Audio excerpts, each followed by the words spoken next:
Alright, I've skipped ahead a little bit. This is the night that Haru comes with her wedding news, and this is a different choice that I haven't done before, so I thought we'll start from here. So we'll see if it affects anything affection-wise. Okay, that didn't affect any affection either way. What should I say? To be honest, things are too complicated to be able to say congrats simply. However, Haru, who thought she wanted to die, had raised her face. Thinking about that, I felt it would be arrogant to rob her of her hope. Congrats. Okay, so we keep coming back around to congrats anyway. That's totally fine. Alright, I will bring you guys in a little while once again. Okay, it's the night that Shalu disappeared, and we're in the same spot, but dialogue has changed, so presumably it's not Surin. Or if it is Surin, things are gonna play out differently here. So let's see. Shalu! What happened? Even when asked, Shalu, whose face was pale, did not answer. She only twisted her trembling lips together and looked at me with crying eyes. What's going on here? I was behind, restrained, with my arms behind my back. I looked around, trying to ascertain the situation. I made eye contact with the man who seemed to be leading the ground, and screamed at him. Isn't it forbidden to assault a woman? Yeah, it is. Then... As I started to protest, he grabbed Shalu by the hair and spoke. Interesting, so Surin is not here specifically tonight. It's just a... Insert platoon commander number 37. Okay. But things are different for women who try to escape. The grace period is rescinded as a punishment, and she is required to marry that night. Escape? Was Shalu trying to escape? Leaving us, who she made a promise with, behind? My thoughts froze for a moment, but I shook my head, thinking, that can't be it. There must be some kind of misunderstanding. Nope. This woman tried to run away and save herself. The confidence in the man's words is annoying. I looked at Shalu, hoping to find something I could use as a counter-argument. But she looked away from me. Shalu? I believe in her. I want to believe in her, but my unpleasant premonition grows. I spoke up, wanting her to deny it, and my voice trembled. Is that right, Shalu? No! No! That's not it at all! What's not it? You even had this map! A map? The man held a single sheet of paper. I traced the detailed diagrams on the paper with my eyes, and was astonished. Could it be this royal capital? She tricked a man out of this. Obviously to be used in her escape attempt. A man. Suddenly, the face of a man comes to mind. The son of the noble family that designed the royal capital. Shalu must have gotten the map from him, and tried to run away on her own. Why? Why would you do something so crazy? Why? I wanted to protect! I wanted to protect you! Me? What do you mean? Actually, I wanted you to escape alone. But I knew you'd never do that as long as everyone is still here. That's why... So you took this map and tried to escape? If I could give this map to Lord Auri, then Roos could do something! I thought that if they knew where the women are, then surely they'd come to help. For that reason, I didn't care if I died. Shalu. Her tearful screams pierced my chest. I was so upset that my vision blurred. My presence made you go so far? I should have talked to her more back then. If I had, I could have prevented this. My chest is on the verge of splitting open from regret. I felt a darkness, darker than the blackest night, clouding my eyes. Alright, that's enough, everyone. I will deal with this woman. The man spoke loudly, ignoring us. The people surrounding us accepted this strangely, saying, "Well, you are the one who caught her." Deal with? Both Shalu and I tilted our heads at the sound of these words we weren't accustomed to. We were stunned and felt extremely nauseous. It can't be, it can't be. It can't be. A red light flashed in the back of my head, signaling a crisis. Did you think you could try to escape and get off with no punishment? From now, you will be my wife, in both body and soul. I got goosebumps in an instant. I knew his threatening wording was deliberate in order to scare us. Shalu's entire body quivered as she shook her head gently. No! No! Or, have you already decided on a partner? If that's the case, you'll marry him. That's interesting. They still, like, kind of favor the women in this case. They went and tried to escape, and it's like, well, if you've chosen someone, then in that case, you would just automatically marry that person right away instead of later. If you don't, then give up. You'll be mine. No! No! Shalu! The man clicked his tongue in response to Shalu's desperate resistance. He went to force her up, but then stopped as he seemed to remember something. If you are that opposed to it, then why don't you have her take your place? What? Hey, you there. What? You're probably a part of this girl's trio, aren't you? Yeah. That's why we have that rule, for just this occasion. Just this occasion? If one person escapes, then one of the remaining two will accept the punishment. In other words, it means you can take her place for the punishment. Does it still apply if the woman who escaped came back? Yeah, it does. In that case, I took a deep breath and asked myself, what should I do now? Which choice would I not regret? For a moment, I hesitated with various emotions and struggled. Finally, I raised my eyelids with determination. Naala! Hey, Naala, stop it! Don't say it! Don't say it! Well, then you say something. I will accept her punishment. Oh? You're pretty brave. Stop it, Naala! Take it back! No, I will not. You made your choice for my sake without fearing death. So rather than stand back and silently watch you get dragged through the ringer, it's better if I take your place. I don't ever want to feel the regret of not being able to protect my loved ones again. That's how I feel! Hey, please! Hurry up and take me away! I'm the one who committed the crime! I should be the one punished for it! He snort-laughed at Shalu, who was begging to accept the punishment. Instead, he spoke to me in a highly satisfied tone. Actually, Naala, I've been after you for a long time. I had no idea not sleeping tonight would bring me such good fortune. Dang, everybody and their... I don't know, their brother wants to get together with Naala. Hey, cut it out. You know that's the woman Lord Surin is after. Hey, this woman is asking for it, yeah? Why are you blaming me? I've done nothing wrong. Wonder what Surin was up to tonight. Was he just snoozing? I see. He was looking for a justification. This guy's got guts to not be afraid of that Surin. I thought in a calm and cool corner of my mind. Strangely, I no longer felt fear. Just resignation and a cool sense of despair filled my chest. Please! I'll do whatever you say! I won't resist anymore! Just please, take me! Shut up. She's more my type than you. Damn. Nobody wants Shalu.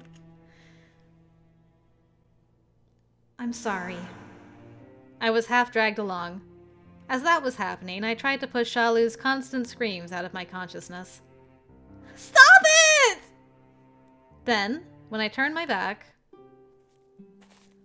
What is this clamor? It is quite late at night. A cool voice cut through the crowd. I could hear calm footsteps approaching. Alright, Nohl, what are you gonna do about this situation? Everyone's eyes widened at once in surprise at the late arrival. Report. Nohl ordered the man while glancing at me in captivity. Ah. That woman over there tried to escape, and this woman here said she wanted to accept the punishment as part of the trio rule.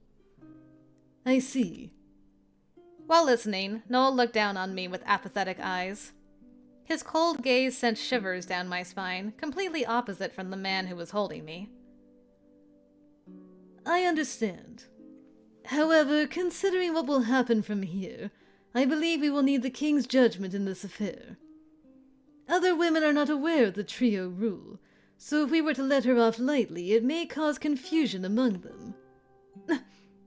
Toya's judgment? Despite him speaking in earnest as a political assistant, I could sense the undertones behind his words. Nohl would use this incident to force me into a marriage with Toya. No doubt about it.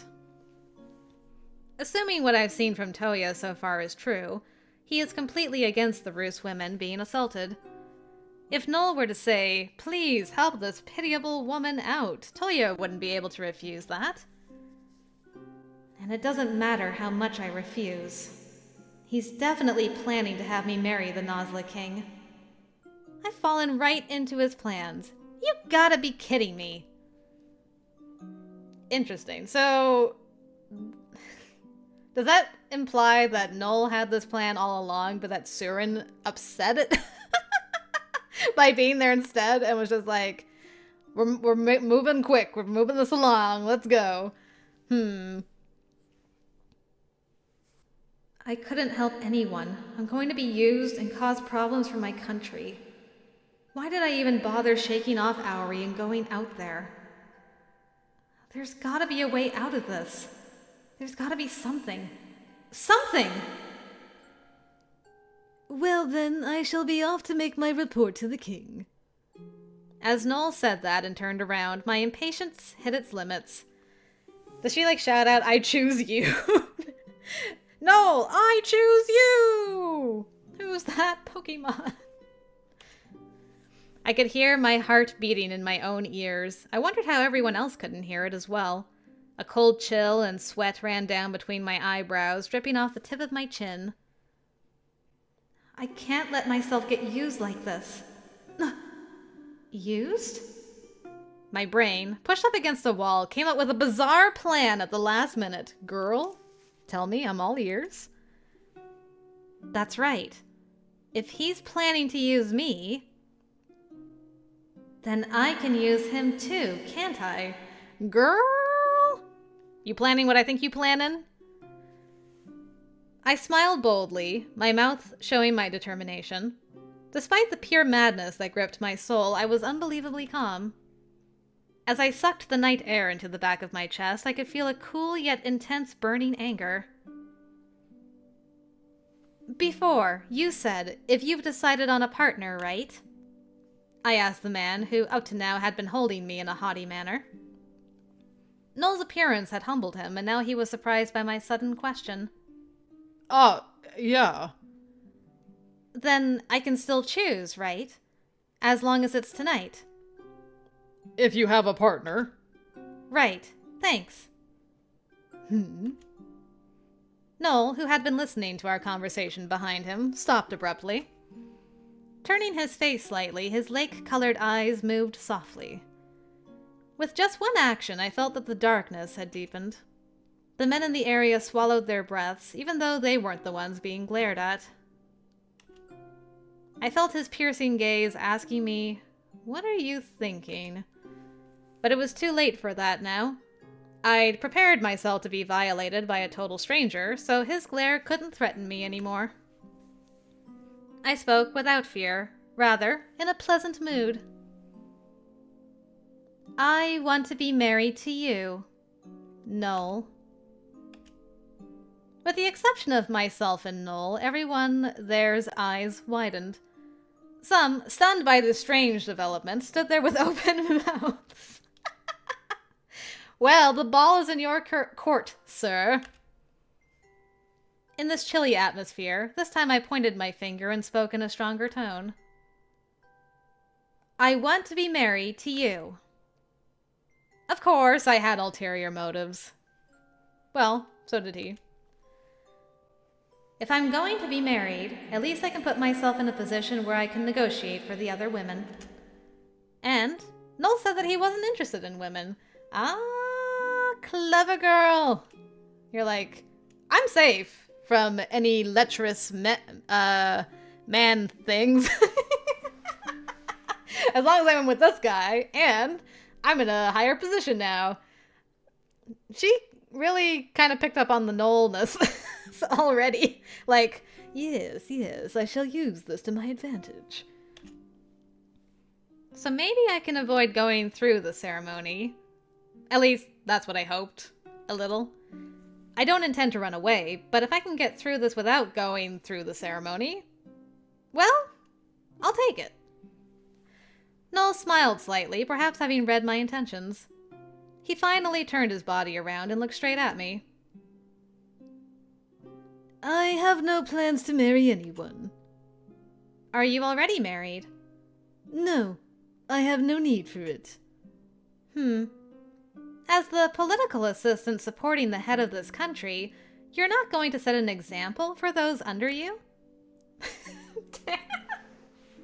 She keeps zinging him, and he's like, ugh. I love it. And as this country suffers from a declining birth rate, you'd even turn down a marriage proposal from a woman. What kind of example is that? Seems like the job of a political assistant is a pretty boring one. That's not quite true. Thanks to bold and provocative women such as yourself, I'm starting to run out of stables. My apologies. That would be a prison, wouldn't it? He's not just comparing those who don't fall in line with him to a rampaging horse. He's also threatening to lock me up in a stable like one. What a thoroughly nasty guy. I feel myself getting angry, but I keep myself under control. If I want to beat such a strong foe, getting emotional will do me no favors. Thinking about it, getting such a reaction from Nohl meant that my plan was pretty effective. See? Clever girl. Therefore... Oh? Seems I'm too provocative for the kind political assistant who cares for women for the king. It makes sense that you wouldn't want to deal with a wild mare in the stable. They're not useful for you, and you'd be laughed at. A taunt for a taunt. Answer sarcasm with sarcasm. From our conversations, I knew that he hated this. Our 2 conversations. He's a man who seems to have self-esteem higher than the mountains. He won't be able to just sit there and take it when the venom comes his way.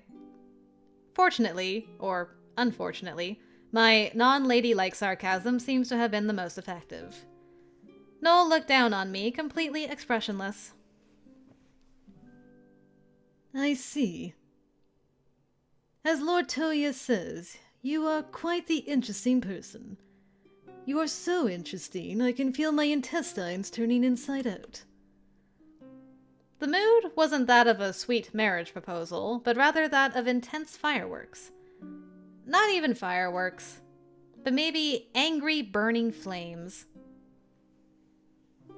I'm so happy to be praised by you.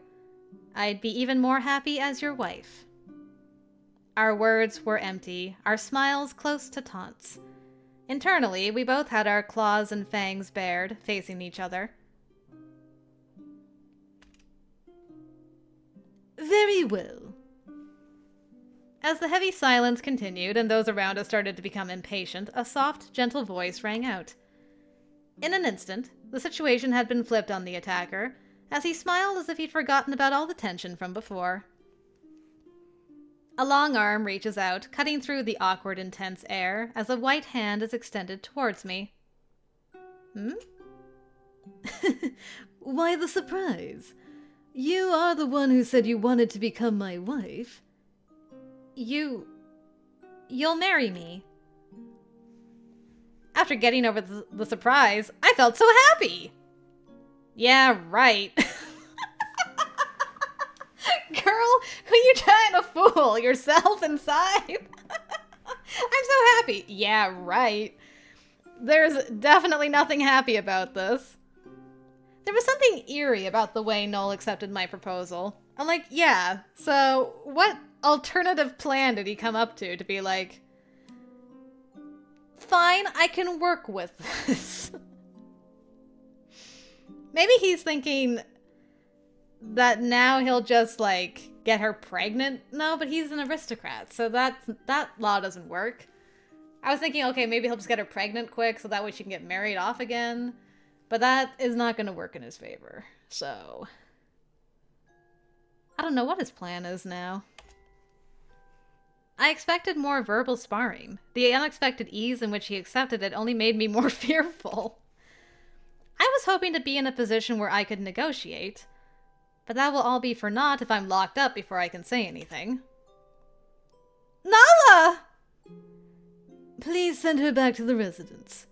I shall return home with my wife. No! Let go of me! Naala! Naala! Shalu was dragged off by the men. She continued to struggle even as they faded out of sight. At that rate, they might sling her over their shoulders and carry her back to the residence. I could feel the pain of Shalu's feelings in my chest, but for now I had to push those feelings out of my consciousness. Wife. As I shot him a suspicious gaze, Nohl approached me with a particularly beautiful smile. She loves his smile. So beautiful. Having him stand so close to me felt suffocating. I smelled a hint of a magnolia-like fragrance, as if he burns incense in his room. I will escort you to my room, so do not be alarmed. After some hesitation, I shook it off and lifted my face. I take a step forward, take the hand extended towards me, and speak while looking Nohl in the eyes. Thanks. For just a moment, his smile mask collapsed. It didn't seem like he was angry, but I couldn't tell what he was thinking. Yeah. What?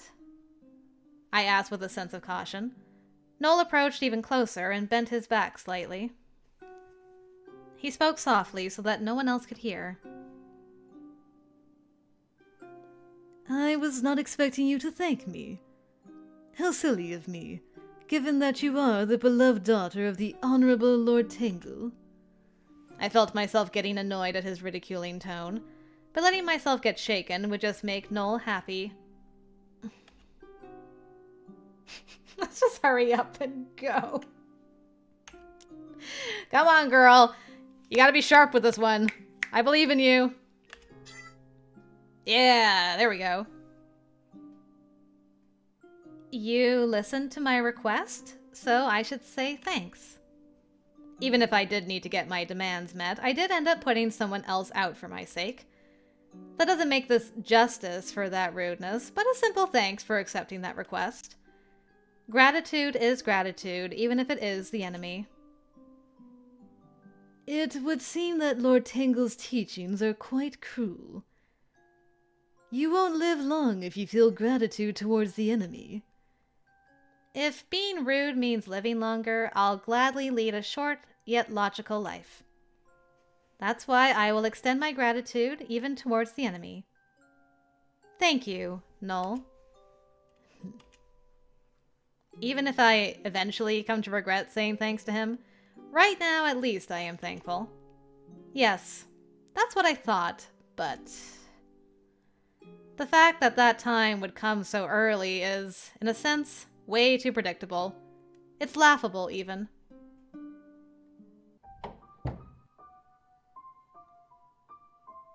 just gonna take a quick peek around your room. Alright, you get, cookies for having so many books. I like that out of you. Decor is fairly nice. Got a window. approve so far. Well then, you can use this.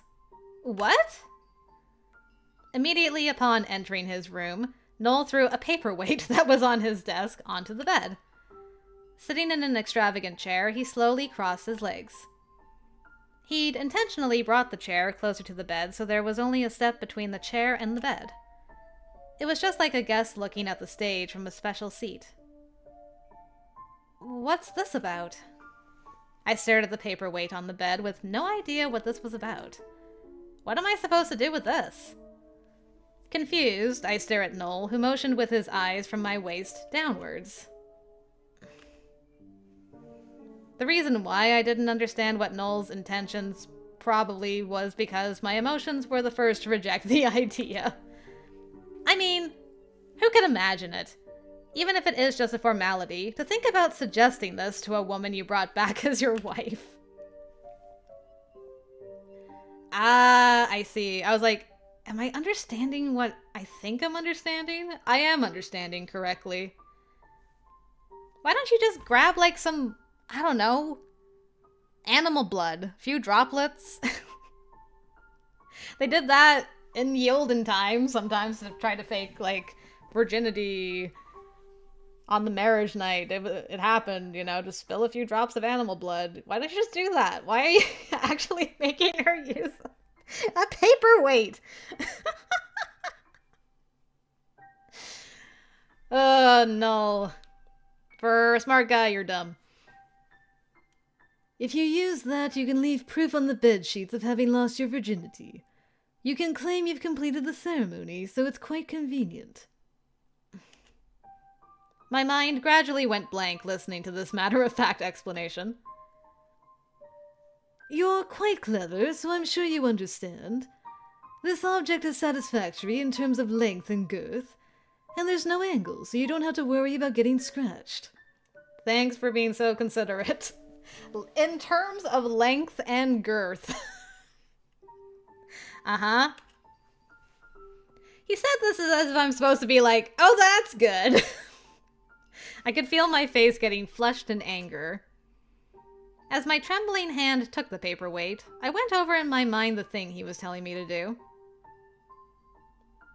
You want me, with this, to... If you wish, I can provide assistance. I always knew he was vulgar, but to think he was this much of a dirty, filthy creep.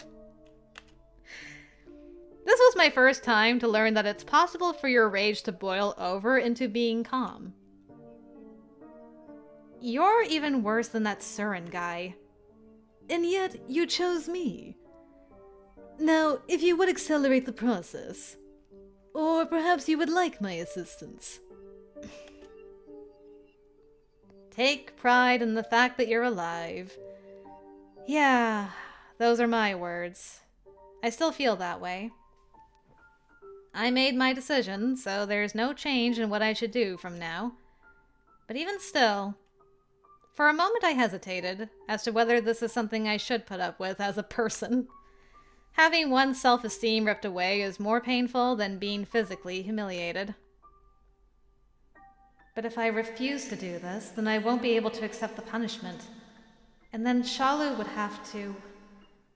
I thought I'd rid myself of that useless self-esteem. But being here now, I realized that I hadn't gotten rid of it at all. Rather, I felt like I'd been carved up into shreds, doing the bare minimum I had to in order to stay alive. Nohl seems to know the best ways to inflict damage upon people. What's wrong?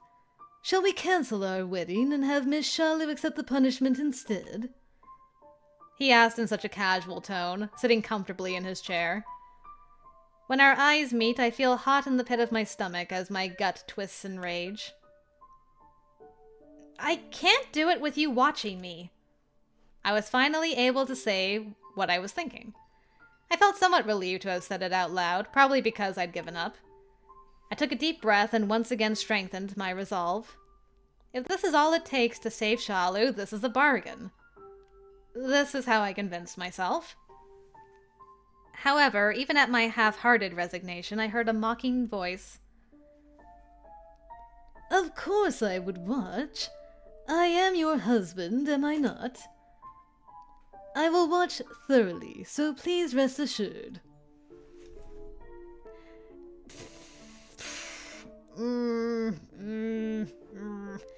I had a thought, and then I felt grossed out by it, but then I was like, do I say it anyway? And then I'm like, I'm almost like, in this situation, does the wife also get some autonomy over her husband's body? Because I'm like, if she's got to do something so unpleasant, maybe she should just make him be involved without the paperweight, if you know what I'm saying. Because he's like, I'm above such things. I am not interested. I'm like, well, then get interested, because you got to play a part in this. But also, I'm like, I don't want you in that way at this juncture, you know? So it's still kind of gross, but I'm like, it's my only way to get back at you, kind of. You know what I'm saying? Like, I want to get back at him, but also, like, not, because he's too close at that point. I got such conflicting feelings about this. I'm like, eh. Yeah, that's my face right now. I faintly thought that there could be no end to my desire to murder him. My rage clouded my thoughts. As if in self-defense, I felt my soul running from reality and leaving my body. Ooh. And viewing myself from the other side of a thin film. All right, please get started. Face your body this way. With my cheeks turning pure white, I slowly climbed up onto the bed. I followed the instructions I heard with movements more awkward than a controlled puppet. Damn. Girl's tough, man. As long as I can protect Shalu. I sit on the bed sheets and face Nohl. Wanting to shake off his pestering gaze, I utter my final resistance. Good.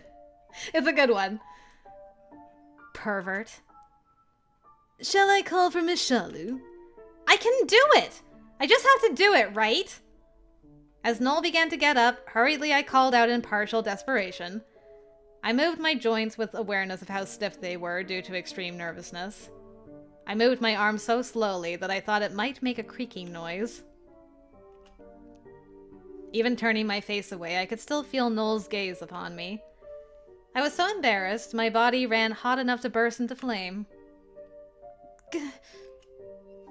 Taking a glance over, I swallowed my breath at a look that was far colder than I'd anticipated. What was there was something far from excitement. Ridicule. Nohl spoke in a low and gentle tone, his voice only sounding praiseful. Your skin is silky white and smooth. He looked up at my quivering lips, then down to my damp and sweaty chest. Then again, from the top moving downward. If his gaze could be given a physical sensation, it would most certainly be moist. Why moist of all the descriptions? What is happening? His gaze was moist. Oh God, we're just starting. Why? Ah! Okay. His slitted eyes were narrowed, as if he were trying to see within my body. I trembled before this malicious gaze. Your hand is trembling. Perhaps I should help out after all. If you gouge out the closed-off part, we will certainly get to see a beautiful shade of crimson. To what extent does this guy want to ridicule a person? Frustrated by his nastiness, I finally turned to face him. It's fine. I can do this on my own. Are you sure about that? It's infinitely better than being touched by you. Yeah, I'm with you there. That's why I rescinded my, like, reverse revenge, because I'm like, I feel like this still hurts me more than him anyway. I resolved myself and readjusted my grip on the long, thick paperweight.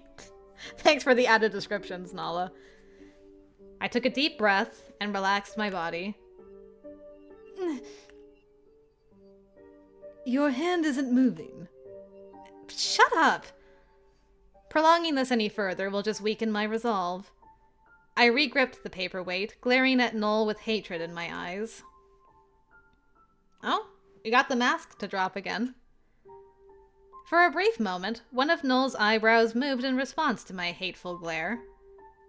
Whether it was intentional or not, I felt a bit of emotion in that response. I couldn't have dreamed that it would come to this. I resolved myself for one final push, took a deep breath, and this time... Wait a moment. What happened to your eyes? I raised my face in a daze at the sudden interruption. I could see myself, foolishly frozen, reflected in his emotionless lake-colored eyes. What are you doing? Are you, like, committing this to memory? What's happening, Nohl? What is your deal? The edges of his thin, well-shaped lips, even in such a state, she's like, his lips are still well-shaped, raised suggestively. I prepared myself for the next horrible request he'd make of me. Shall we make a bet? A bet for what? A bet? What's he getting at all of a sudden? With a sense of caution, I slowly repeated his words. Upon doing so, Nohl nodded in a collected manner and waved with his hand, signaling that I could let go of the paperweight. He stood up from his chair and looked down on me with a slight laugh. My cruel ruler spoke with an unexpectedly joyous voice. Yes, a bet. If you are able to fulfill my wishes, I will do everything in my power to find a way for the Roos women to return home.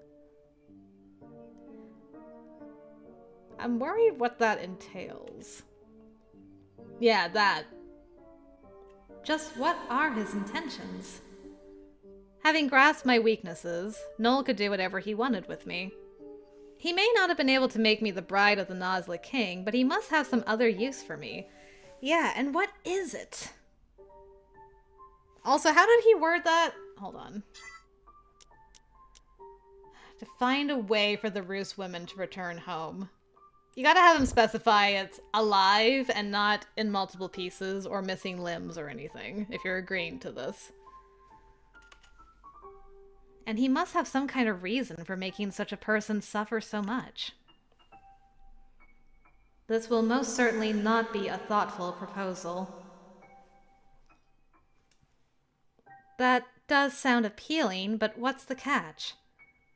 There is no catch, I assure you. There is, however, one condition. Of course there is. I could almost laugh at the predictability. A condition. I was surprised hearing my own voice, as it was far drier than I'd anticipated. Speaking with Nohl always brings new surprises, none of them pleasant. Just one, a very simple condition. He extended his hand, lifting up my chin from below. Nohl bent over, looking at me at an extremely close range as his blonde hairs brushed against my cheek. This bet depends on whether or not you can follow my orders for eternity. If you defy me, even once, I will do nothing for you. That's an unfavorable bet. However, if you win, I shall grant your wish. Okay, but like, can we define the time limit for eternity? Like, are we talking a week? Are we talking 10 years? Like, what's the range on eternity here? This is essentially a slave contract. In exchange for swearing obedience, I can guarantee everyone's future. But unlike a slave who has a written contract and a certain guarantee, A verbal promise could very well end in disaster. First, tell me what it is you want. Given that this is Nohl, it's definitely not something easy. I prepared myself mentally, and as expected, got a smile with a deeper meaning hidden behind it. Lord Toya is quite kind. Kind enough to consider the feelings of the spoils of war and make a law to protect them. However, that kindness has put him into a difficult predicament. Spoils of war, eh? This alone shows how little Nohl regards the Roose women. If this is how Nohl feels, who is obedient to the king, then certainly there'd be plenty of other vassals who don't care for the new law. Well, it's up to you to change his mind, girl. There's plenty of other vassals who want to treat women as they did before, right? Oh my, I appreciate you saving me the trouble of explaining things. He let go of my chin as he said his mocking praise. He only touched me with his fingertips, but the areas he touched throbbed with pain. And the leader of the opposition, who do not agree with his majesty, is a minister named Orta. And he would be a burden to you. That is correct. I'd like to poison him, but it would be quite regrettable to kill his influence, as well as his connections. I'm startled at the black plot that simmered behind his holy-like smile. Perhaps having sensed me being startled, Nohl laughed from his nose as if he'd seen something funny. That was a joke. Didn't sound like a joke coming from him. I wanted to say that, but I didn't want to confirm a premeditated murder plot, so I kept my mouth shut. Therefore, under these circumstances, it is quite difficult to reflect Lord Toya's intentions. Subsequently, this also means it is quite difficult to fulfill your wish as well. As such, I would like you to get through that thick skull of his. You think an ordinary girl such as myself can persuade the minister of a foreign country? That depends on your efforts. I see. He thinks I can't, and that's why he brought up this bet. But, even still, if he's underestimating me, then I can take advantage of that. And if I do, I can make him admit defeat. Having made up my mind, I looked him in the eyes. Okay, I accept your challenge. Then we are in agreement. Speaking with satisfaction, Nohl took the paperweight from my hands. I don't have to leave evidence of the punishment? Oh, did you want to have this after all? Of course I don't. I just don't want to be asked a lot of unpleasant things tomorrow. It's fine. I am also qualified as a supervisor for when the punishment is carried out, so I can make light of the details. Then why didn't you do that from the beginning? Well, you kind of got him in a spot, so he wanted to get some revenge on you, probably. Protesting would have been a waste of time. Probably. No, definitely, Nohl wanted to watch me suffer. Yeah, probably, definitely. Thinking that filled me with anger, which caused me to be sarcastic. Well then, you came here to watch the intimate relations between men and women that you claim to have no interest in. I guess women just don't excite you. Perhaps. I have no interest in simple women. Well, that's ominous. I feel like that was a hint. I was hoping to provoke him into a bad mood, but Nohl brushed it off as he walked away. He took a fruit from the basket sitting on his desk and played with it in his hand. After all, a peach can only be a peach. Eat enough of them and you'll tire of it. That's why we boil them, fry them, use our human ingenuity to mold it into a more favorable taste. I don't like where this metaphor is going. I really don't. What do you plan to mold Naala into? Please don't boil and fry her. Judging by the tone of his gaze, I knew that he wasn't just talking about the fruit. Okay, me and Naala are on the same page. In other words, he's eaten plenty of women. While far too late for this thought, I came to wonder how I could have chosen such a man as my husband.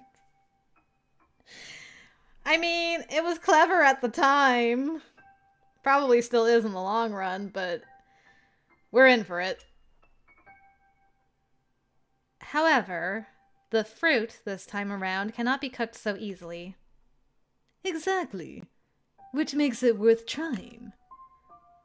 The skin of the gripped fruit broke as his white fingertips became buried in its flesh. Guys, psst. I just want to have a small sidebar, but I'm starting to worry we might have married a yandere. This whole fruit conversation is just making me feel like my yandere alert is going off in my brain. And I'm a little worried now. We got a broken peach. Like, it's gonna, boy, oh boy, oh boy, I'm a little worried. Well, I guess we're here, so let's find out. I was wondering if I should bother cooking something I'm tired of eating, but I think it would be more interesting to tear your fruit apart myself. With time and effort, you may become delicious, so I shall wait for that. The juice dripping from the fruit was almost colorless. Despite that, it reminded me of the red from a deflowering, sending chills down my spine. No matter how beautiful the metaphor may be, the content is vulgar and vile. You never know, it could become poisonous. If it were a poison that could kill me, I would most certainly want to taste. He smiled, a beautiful smile colored with ostentatiousness. I tightly gripped my hand, which felt like it could tremble at the grandeur. Well then, may our partnership be a fruitful one. I'm scared. As he quickly extended his hand, I felt hesitation at touching him. Yeah, same. You wouldn't feel tension like this even if you were actually making a deal with the devil. Yeah, right. At the moment that our hands clasped together, I could feel intense sparks flying. I won't lose. And I'll get everyone back home to Roos. For that purpose, I'll fight and win against the devil if I have to.